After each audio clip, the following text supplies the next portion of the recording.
안녕하세요. 매일 아침 말씀 묵상에 오신 여러분을 진심으로 환영합니다.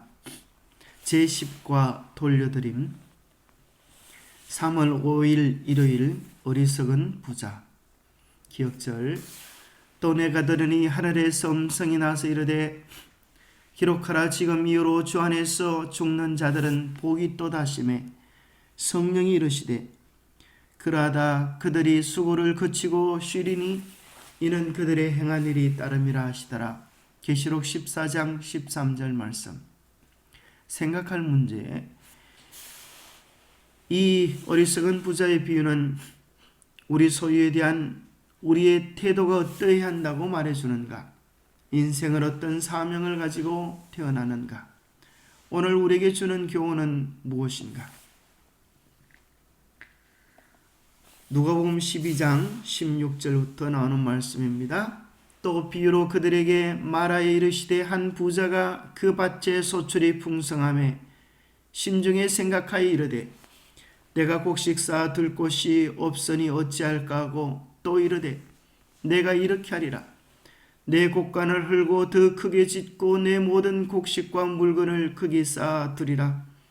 또 내가 내 영혼에게 이르되 내 영혼아 여러 해 쓸 물건을 많이 쌓아 두었으니 평안히 쉬고 먹고 마시고 즐거워하자 하리라되 하나님은 이르시되 어리석은 자여 오늘 밤에 내 생명을 도로 찾으리니 그러면 내 준비한 것이 누구의 것이 되겠느냐 하셨으니 자기를 위하여 재물을 쌓아두고 하나님께 대하여 부여하지 못한 자가 이와 같으니라.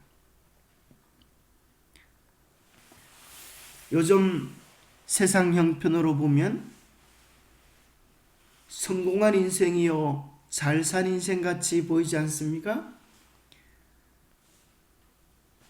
곡식을 쌓아둘 곳이 없도록 풍성하게 성공한 사람, 그래서 곡간을 더 헐고 더 크게 짓고 모든 곡식과 물건을 거기에 쌓아두리라고 하는 사람. 그러나 하나님은 오늘 이렇게 살아가는 이 시대의 부자들에게 내 영혼아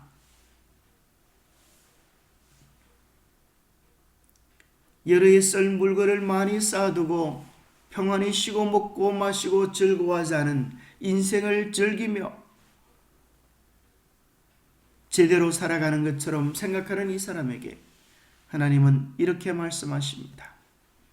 오늘 밤에 내 영혼을 도로 찾으리니 그러면 준비한 것이 네 것이 되겠느냐.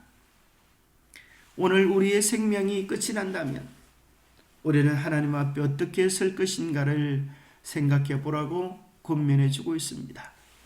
재물 자체가 우리의 생명을 지키지 못합니다. 오직 하나님만이 인간 존재와 생명을 주장하십니다.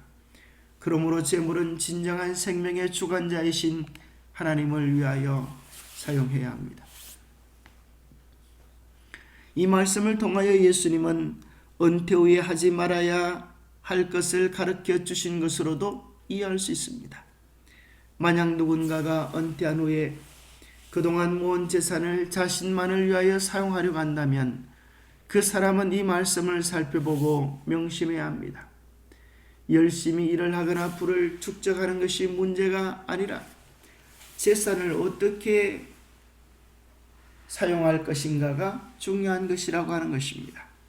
평안히 쉬고 먹고 마시고 즐거워하자는 것에 대하여 예수님은 진짜 문제가 무엇인지를 우리에게 시사해 주고 있습니다.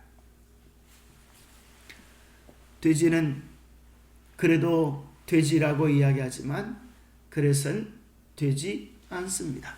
왜냐하면 우리는 돼지가 아니라 보다 높은 목적과 가치를 위하여 존재하는 만물의 영장이기 때문입니다.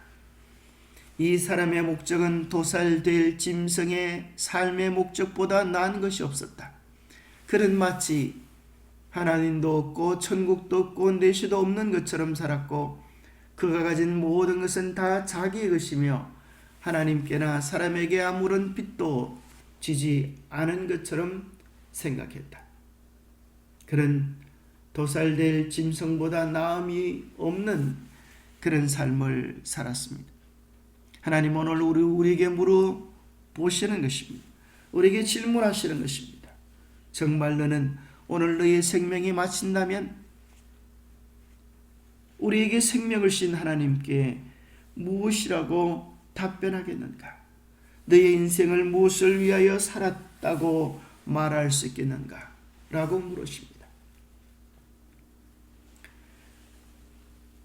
닭도 2번 태어나야 달게 됩니다.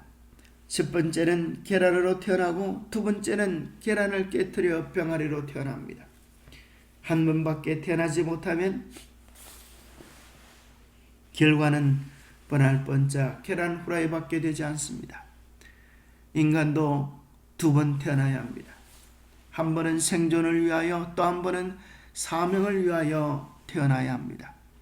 마가복음 8장 36절에 보면 사람이 만일 온 천하를 얻고도 자기 목숨을 잃으면 무엇이 유익하리요? 사람이 무엇을 주고 자기 목숨과 바꾸겠느냐?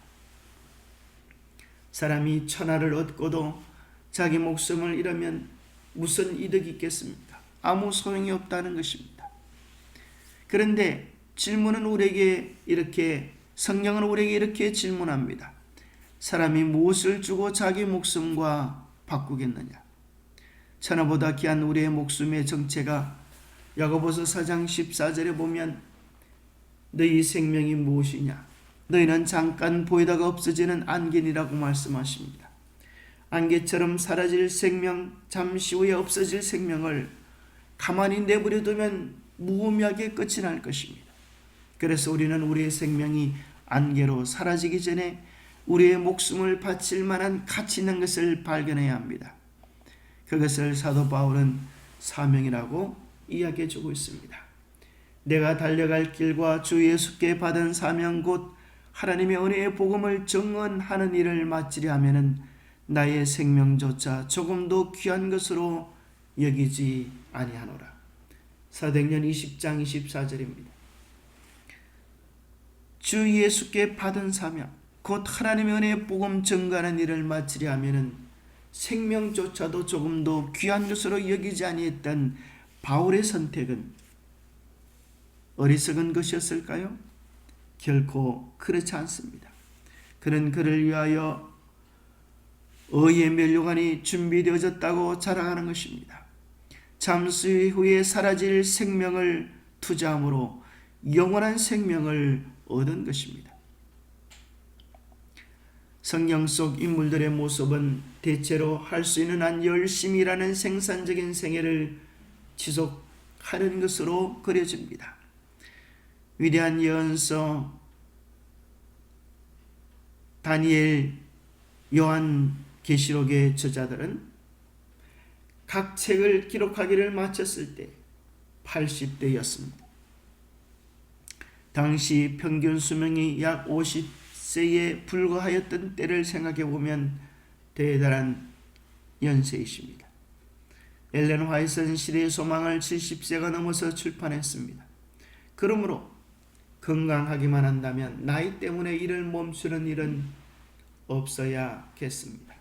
나이는 숫자에 불과합니다. 우리의 힘이 있는 한, 우리의 정신이 있는 한,